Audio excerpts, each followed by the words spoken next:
కృష్ణా జిల్లా గుడివాడ శ్రీ కళ్యాణ వెంకటేశ్వర స్వామి దేవస్థానంలో కోటి రూపాయల బంగారు కిరీటం మాయంపై దేవాదాయ శాఖ విచారణ జరిపింది. దేవాదాయ శాఖ అసిస్టెంట్ కమిషనర్ లలిత ఆలయానికి హుటాహుటిన చేరుకుని అర్చకుడి నుంచి వివరాలు సేకరించారు. ట్రస్టులోని 31 మంది సభ్యులు అందుబాటులో లేమని ఫోన్లో సమాధానం ఇవ్వడంతో ఏసీ విస్మయం వ్యక్తం చేశారు. ముందస్తు సమాచారం ఇచ్చినా అందుబాటులో లేకపోవటమేంటని ట్రస్ట్ సభ్యులపై ఆగ్రహం వ్యక్తం చేశారు. బంగారు కిరీటం తాకట్టు వ్యవహారంలో కమిటీ సభ్యుల తీరుపై అనుమానాలు వ్యక్తం చేశారు. రికార్డులు పరిశీలిస్తేనే ఏ విషయమైనా చెప్పగలమని అన్నారు. మధ్యాహ్నంలోపు విచారణ నివేదిక అందించాల్సి రావడంతో లలిత దేవస్థానంలోనే వేచి ఉన్నారు.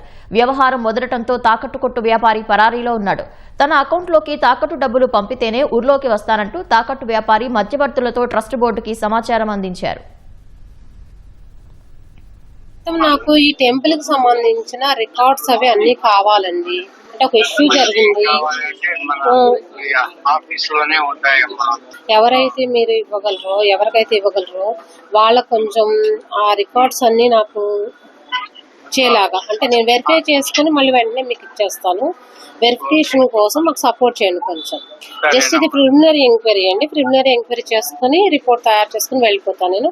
జస్ట్ మీ ఇన్స్టిట్యూషన్ ఏంటి, దానికి సంబంధించిన రికార్డ్స్ మొత్తం కావాలి నాకు.